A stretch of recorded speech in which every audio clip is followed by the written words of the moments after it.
BRANDSPEAK Asia, and this is a new season for Ask BRANDSPEAK. I am so excited because in the past months, we have been talking about digital marketing, creative branding, all about marketing, and it was our team doing all the talking. But this season, I am so excited because we decided to feature some of the brands that we like and actually use and consume. So I'm very excited to interview notable people who have made a difference personally in our lives. So malaki yun, guys, kasi in our lives eh. So, not a cliche.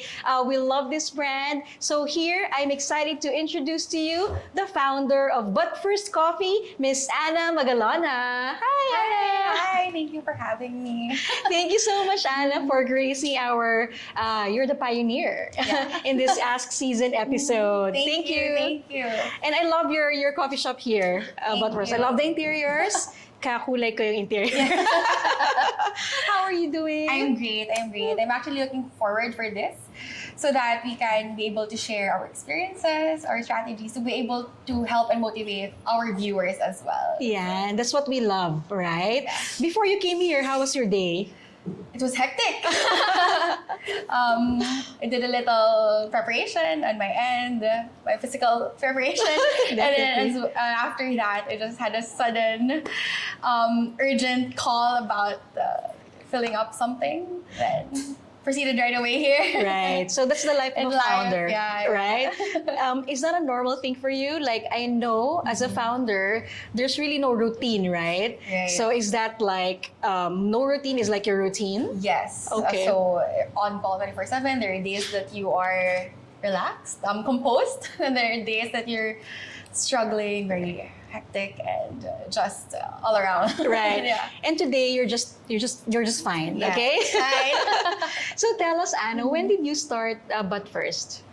I started But First Coffee last August 20. So it was the peak of the pandemic. Wow. And then I was working from home. I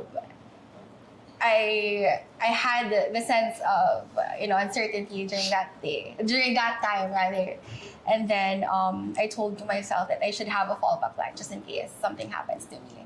So I love coffee, and then Cheers. Yes, cheers to that. So I can't function with coffee, and then I told myself that maybe I can start with coffee first because it's very easy to prepare. It doesn't require high capital to start with.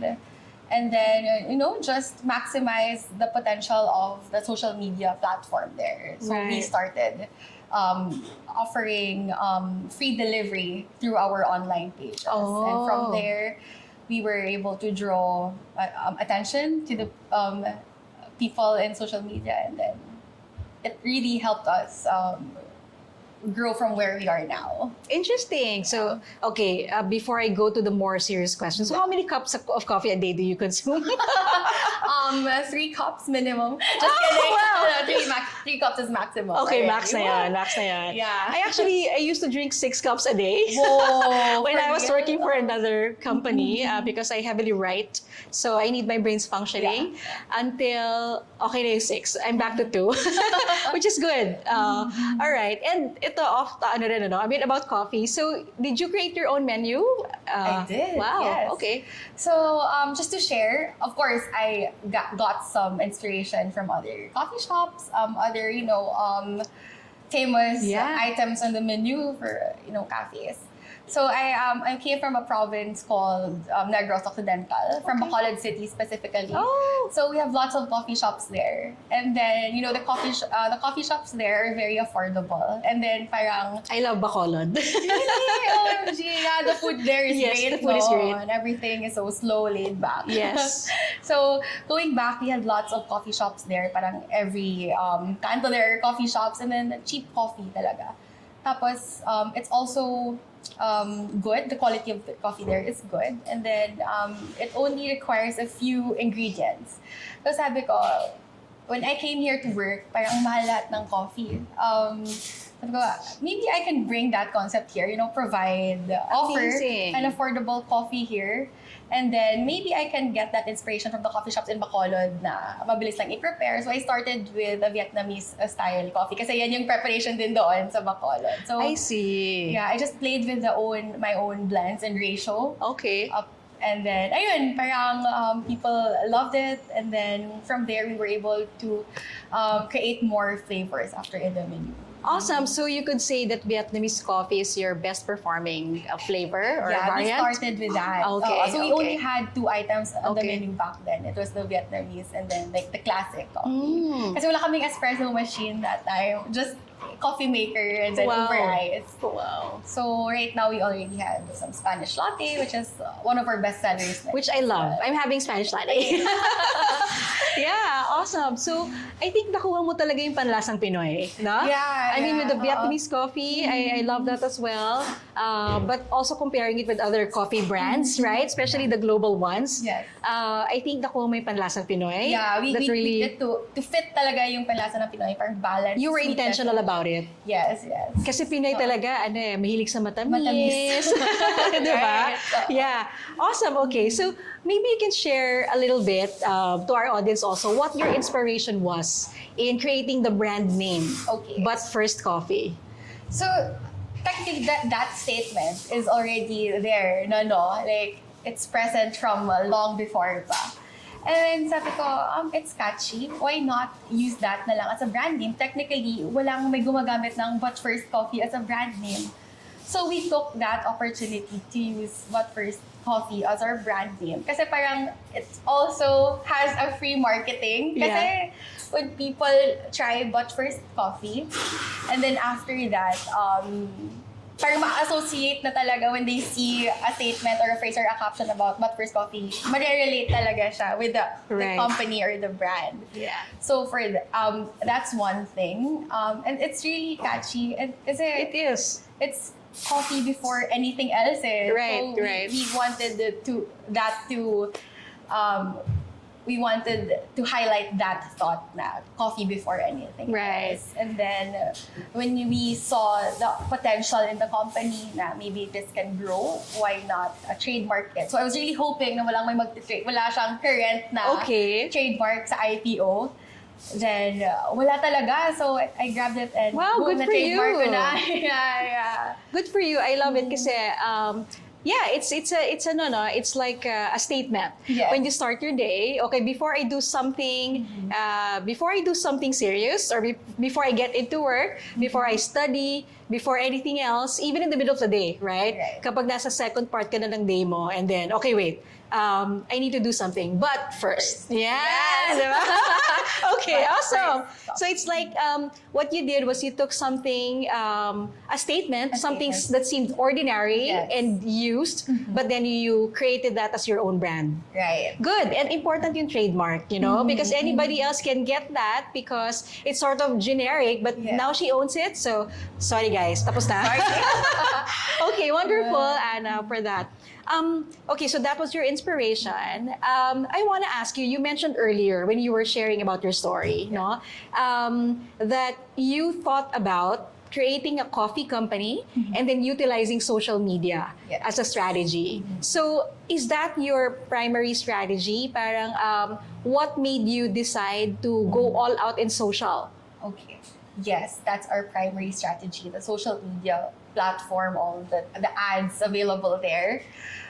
Because again, when we started, it was through online. So we don't have the means to be visible physically. Right. So we grabbed that opportunity, especially that social media right now has has good potential and then Yeah. is very friendly to the business owners end because mabilis mag place ng ads and Right. so forth.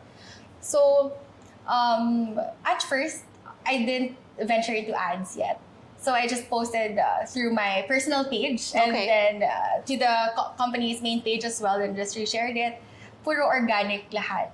And then it came to a point na, oh no one's buying anymore. Parang lahat nag-support. Lahat ng the people that I can think of na mag-support have supported already. So we're gonna Yeah. get market after. We're gonna get Right. customers after. So I tried venturing into Facebook ads. Okay. So it really helped me. And then from there, parang it was able to prove that it's very effective because that's our only way of doing our marketing right now. Wow, through Facebook amazing. ads. Facebook ads, yeah. So I think that's important what you mentioned. Like you believe in this business, you started this business, and the strategy that you use is really social media marketing, actually specific to Facebook marketing. Facebook marketing, right? yeah. And then you started with your own personal platform. Obviously, if you believe in something, it has to land in your platform. Correct. Diba? Kasi if you can't promote it in yours, then you don't really probably believe in it. Diba? And then you ventured into Facebook marketing. Okay, awesome. Actually, you know, your ads follow me around so much. Especially in Yeah. BF. That's how I got to know it. Because when I opened my Facebook, lumabas na siya, but first. So I'm like, okay, where's this? Oh, there's one in BF. And Yeah. interesting also your menu. That brought me in. And then, I noticed, sabi ko, free delivery siya in that area. And I Yeah. live there. So, what was your, aside from Facebook marketing, parang, is the free delivery one of your sort of push? Yes. Okay. Yes, the free delivery. Because free delivery is one of our main promotion na indefinite siya. So Wow. it's just ongoing. And it's working. Yes. It's working. So you have your own delivery guys. Yes, you have our Okay. in-house riders. So that's what you invested into, the riders. Okay, interesting. So before, our concept was just a small coffee shop, Right. enough to prepare coffee and then get it delivered. But right now, as we adjust to the new normal, Right. we kind of invested to a bit bigger space to be able Okay. to cater to both online and walk-in orders. Ayun. So, I like it. The strategy in business-wise, what I see, because I'm also a businesswoman, is that you started with minimum capital, everything online, you can manage it, even manpower kasi online. Yeah. And then now, you're venturing into physical stores. Correct. Okay, wow. So, you're entering the risky waters. Yes. What made you think, Anna, also, that you can compete, and I really believe this that you are, because actually I also have my own favorite coffee brands, diba? Yeah. But I'm no longer buying from them also because ang mahal eh. Alam mo yun, parang ang mahal. So what the lockdown taught me was my coffee machine, brew my own, diba? But many times I don't have time for that. So I would just order kasi it's so convenient. Yes. So what made you think that you could compete? Parang what inspiration can you share na you could compete with the global brands that are already here serving coffee? Yes. First, it's the quality of the coffee and its corresponding price. So it's you get a quality coffee at an affordable price, plus you get free delivery. Right. So free delivery is not what other brands push through. But we want to revolutionize the coffee industry by providing those types of services to the people, especially. So value talaga. Yes, It's really the value for value. money. Everything is there. Yeah. Your product, you ventured, you made sure quality is good. The price, I totally agree. Yeah. Especially nung lockdown, diba? Marami pa rin nag-order nung lockdown.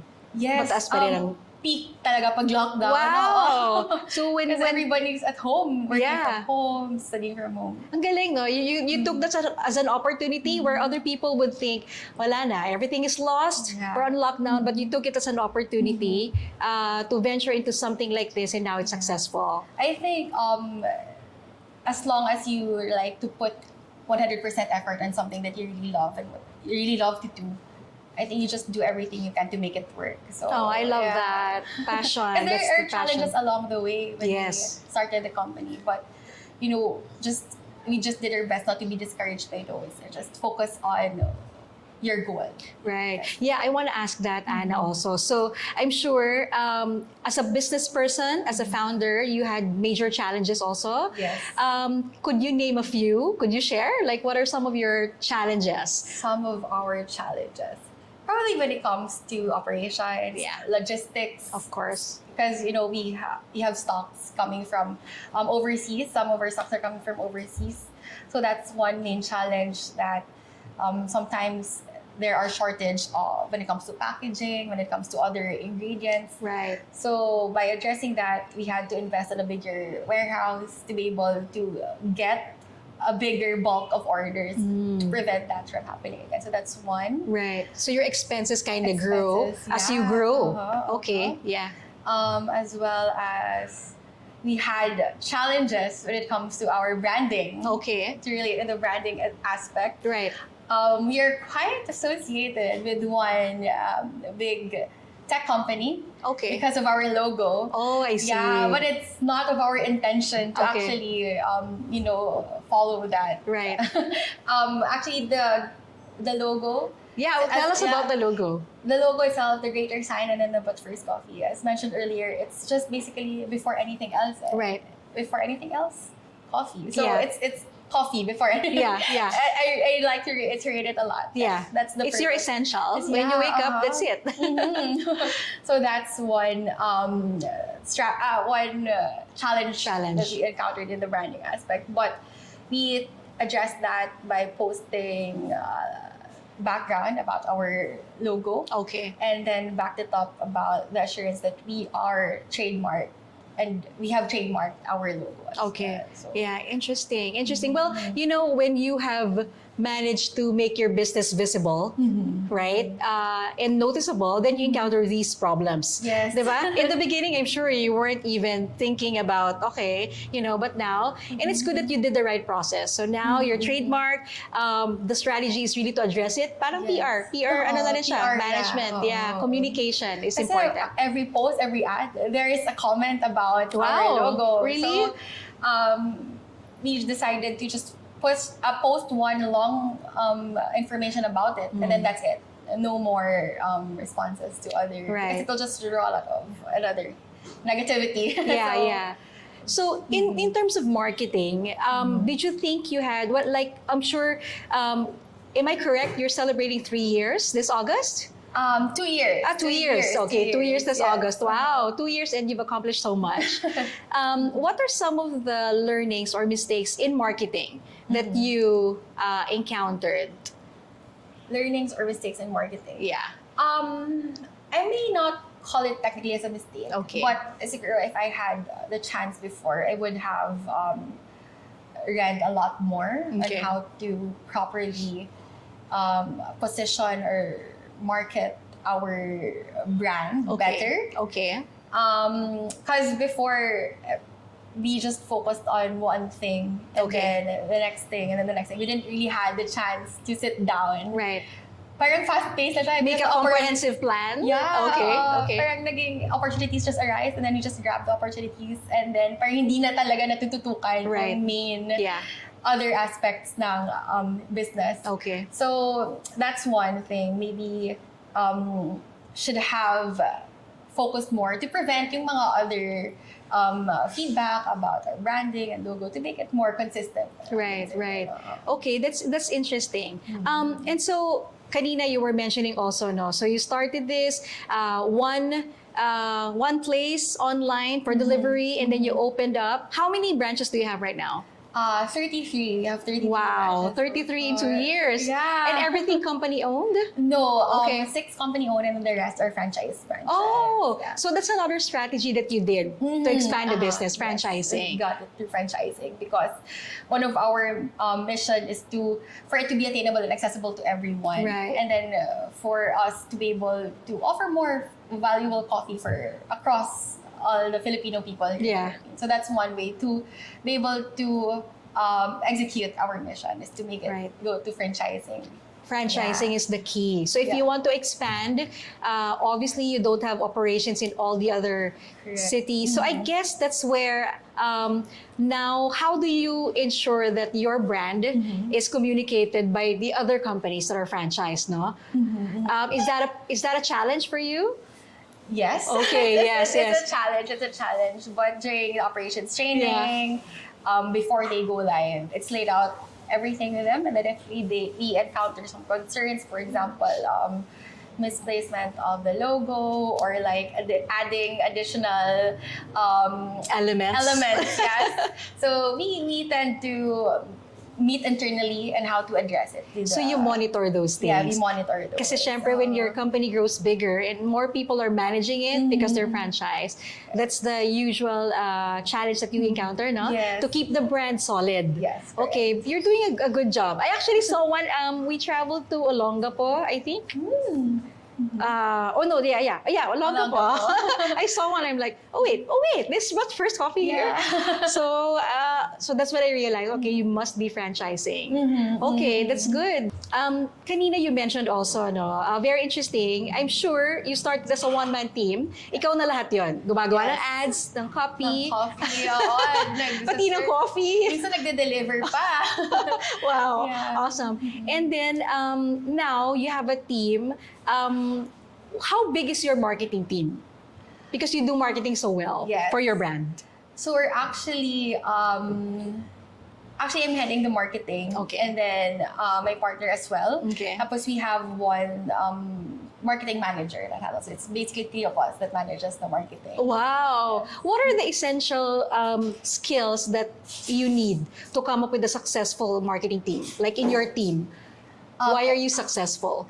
I think it's all about the creativity and Okay. how you were able to relate to the current trends, how you're able to execute it, you know. So that's one thing, creativity, and then the initiative to plan, organize more promos. You should also be able to balance your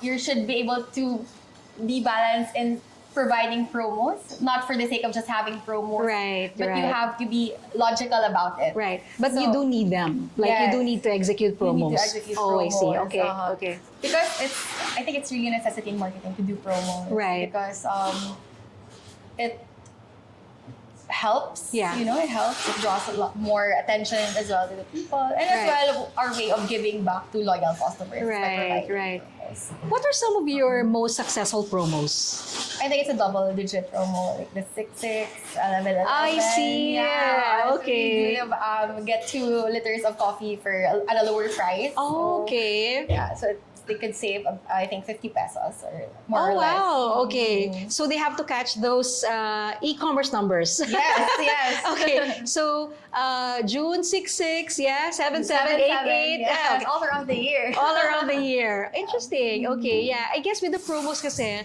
it gives people you pull them in, ano? Like, okay, take this opportunity now because this is not gonna happen every time. Yes. So that's the concept and that's the push why we need promos. Correct.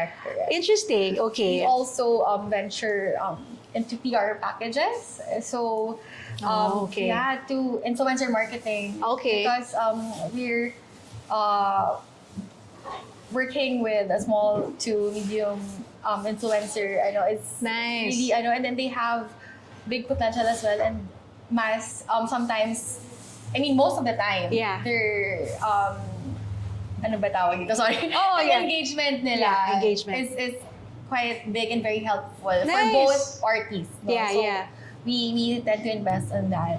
Very good, very good. Yeah, we believe in that. We also have like a lot of influencer, marketing projects that we do in our company, and really believe in that. I think they're the next talaga parang endorsers and Yes, stuff. yes. But the beauty about them, like what you mentioned, is engagement. No, kasi they can engage with your audience. Correct. That's good. So influencer marketing, guys. So aside from Facebook marketing, they also do influencer marketing. You invested in that. Wonderful. Okay. I want to ask you, Anna, so what is your vision for But First Coffee? Like, what do you see in the future? For But First Coffee, we aim to be able to open to the major business districts in the country, and as well as the tourist destinations, hopefully. So Wow. we really aim to visualize for us to be Awesome. operating in those areas as well. Awesome. And we look forward to that. And we Yes, will support you all the way. But First Coffee, Karon. Wow, Just kidding. awesome. Yeah, yeah. Hopefully, manifesting. Okay. But First Coffee Coron. We'll look forward to that. Do you have any message, Anna, to our viewers? Like anything that you want to share to impart, to inspire them? Of course, I do, yeah. So, to all those that are aspiring business owners, to start with, I would really advise for you guys to invest on your skills. It could come a long way. Even though that you don't have the actual resources yet, as of the moment, there are some kasi na really starting from scratch and by themselves. So, invest on something that you really like and that do everything you can for it for it to succeed. Also, don't get discouraged by the social media posts out there. So just focus on yourself and just trust the process, and then always pair it with prayers, because prayer is always very powerful, and you follow it with work. So Ora at Labora, guys. Wow. That's prayer and work. Okay. Are you from San Beda? I am from Saints Co in Bacolod. Oh, okay. We're sisters. I'm from San Beda. So, sister ko. yeah. Okay, nagulat ako dun sa Ora at Labora. All right, awesome. Wow, wonderful. I am inspired, Anna. Thank you so much for sharing your story, Thank you for allowing having us in your shop, and we look forward and we support you all the way. Thank you so for your much. vision and dreams about But First Coffee. It's really wonderful, guys. So you better try it. Ladies and gentlemen, this is Anna Magalona of But First Coffee. Thank you, and see you in the next episode. Bye.